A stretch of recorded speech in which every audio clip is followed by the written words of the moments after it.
Hi guys, we're going to start chapter 1 today of our book. We're going to get started. Would you pull out your book and turn to this page right here? It has a blank side on this side, and on this side it says chapter 1, Mr. Okax. You don't know who Mr. Okax is yet, but you're going to know him by the end of this chapter. It starts like this. A thin crescent moon high in the sky shed faint light over dim wood forest. Stars glowed. Breezes full of ripe summer fragrance floated over nearby meadow and hill. Dimwood itself, veiled in darkness, lay utterly still. At the very edge of this forest stood an old charred oak tree. Charred means that it used to be on fire, but it's not on fire anymore, but it's black. An old charred oak tree on which stood a great horned owl. The owl's name was Mr. Okax, and he looked like death himself. Mr. Okax's eyes, flat upon his face, were round and yellow, with large ebony pupils. Ebony is another word for black, and pupils is the little black dot that's in the middle of your eye. You and I have pupils, and they're black. When we're out in bright light, those pupils get smaller, and when we are in darkness, the pupils get bigger to let in more light. He had round yellow eyes with large ebony pupils that enabled him to see as few other creatures could. Moonlight, even the faintest of moonlight, was just as good as daylight for him. In other words, he can see really good in the dark. With his piercing gaze, Mr. Okax surveyed the lands that he called his own, watching for the comings and the goings of the creatures that he considered to be his subjects. That means he thinks he's a king, and everybody else is underneath him. They're his subjects. He considered his subjects and his dinners. He looked at Glitter Creek, home to the fish that he found so appetizing, the tar road, across which tasty rabbits were known to hop, Jaywood, where meaty little chipmunks sometimes skittered before dawn. By swiveling his head and searching the marsh for a savory frog, then New Field, where usually he could count on a delicious vole or two. A vole is like a little bitty mouse. He looked at Gray House, where Farmer Lamont used to live, doesn't live there anymore. Then towards New House, but nowhere did he see a thing to eat. Profoundly annoyed, Mr. Okax was beginning to think that he was going to have no dinner this night. But finally, there, near the top of Bannock Hill, where the ponderosa pines had all been cut, where only a few struggling saplings and bushes grew, he saw movement. Just the glimmer of food was enough to cause the owl's heart to pound, and his curved black beak to clack, clack, clack, clack, his feathered horns to stand right straight up tall. Mr. Okax shifted his head from the right to the left, forward and back. When he did so, he beheld not one mouse, but 2 mice. Of all the creatures that the owl hunted, he enjoyed mice the most. They were the best eating, to be sure, but better still, they were the most fearful. And Mr. Okax found deep satisfaction in having others afraid of him. And here, after a wait of nearly the whole night, were 2 savory subjects. Savory means good tasting. Were 2 savory subjects to terrify before he ate them. One of the 2, a deer mouse, crouched cautiously underneath a length of rotten bark. The other one, a golden mouse, stood in the open on his hind legs, his short tail sticking straight out behind him for balance. From his left ear, an earring dangled. In his paws, he held a hazelnut. "It's not as if I haven't warned these mice," Mr. Oakhacks murmured to himself. "If they will move about without my permission, then they only have themselves to blame for the consequences." He leaned forward to listen. His sharp as needles talons, 4 to each claw, and jet black at the tips, cut deeply into the tree branch that he was perched on. "Ah, yes, catching these 2 mice," he said, "is going to be fun." On Bannock Hill, the golden mouse turned to his timid companion and said, "Hey, Poppy, girl, this hazelnut is bad to the bone. Bet you seed to sap there's more where this one came from. Come on out here and help me dig." "But Ragweed," Poppy replied, as she sniffed tensely in all directions, "you promised me we'd dance when we got here. But we can't do that out in the open.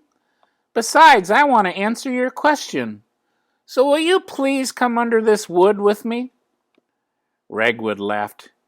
"Dude, you must think I'm as dull as a dormouse. You just want to get some of this nut."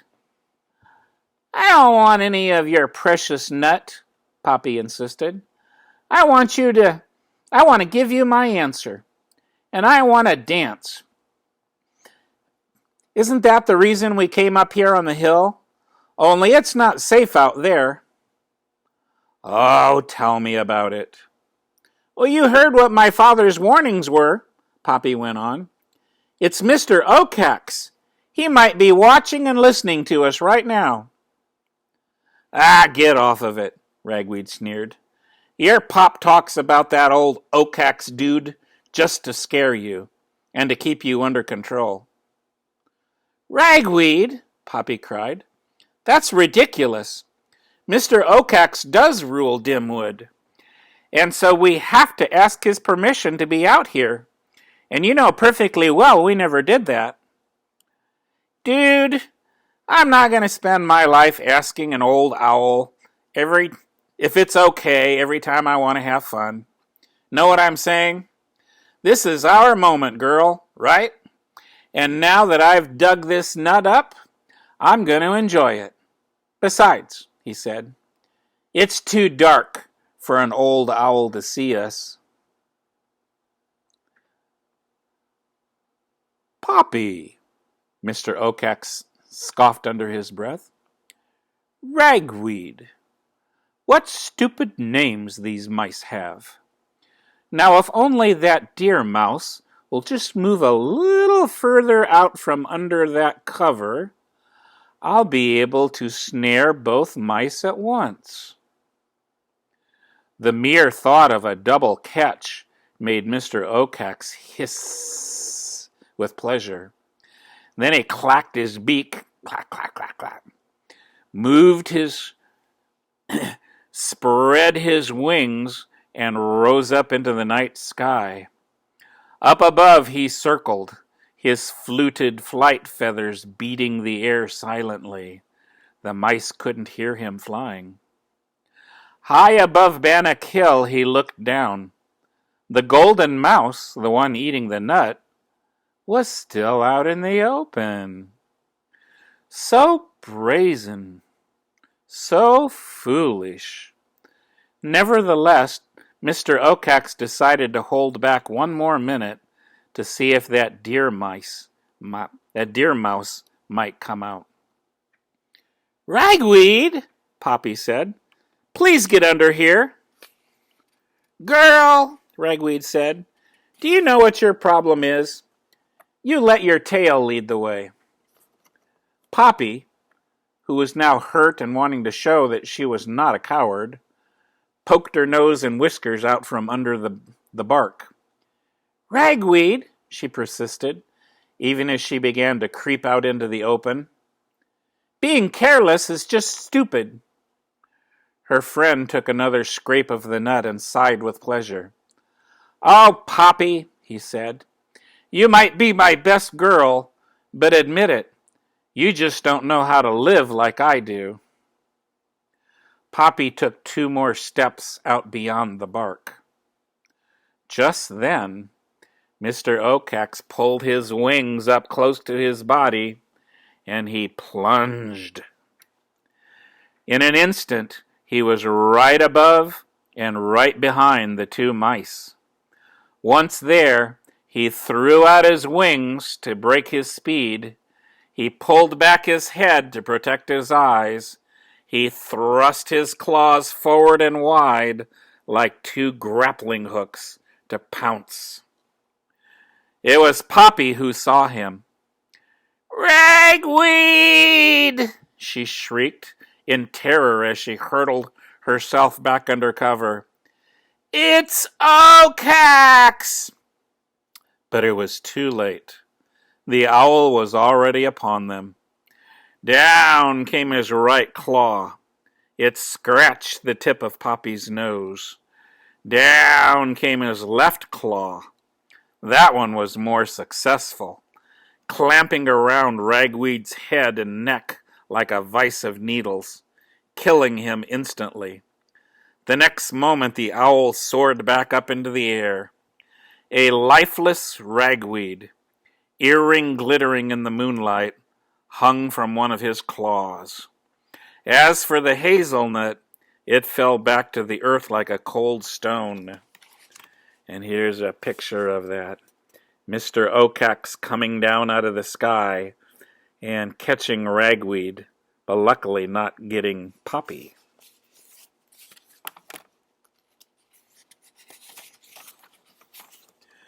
Powerful but leisurely strokes brought Mr. Oacax back up to his watching tree. Once there, he shifted the dead ragweed from his talent to his beak. In one gulp, the dead ragweed went down his throat, earring and all.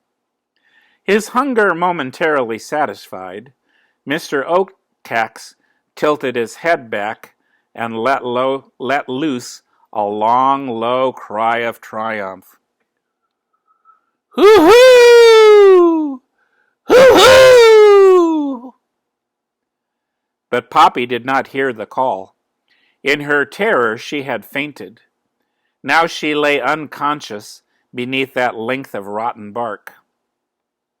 But the owl did not mind.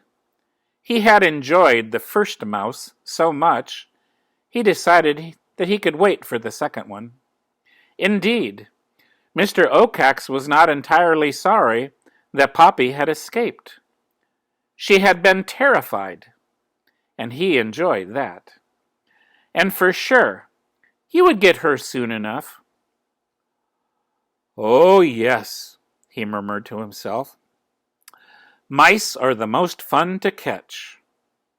Then Mr. Oacax did a very rare thing for an owl. He smiled. And that's the end of chapter 1. We are at the bottom of page 8. Next time we'll start with chapter 2. It's good to have you join me today. We'll read some more later. Bye.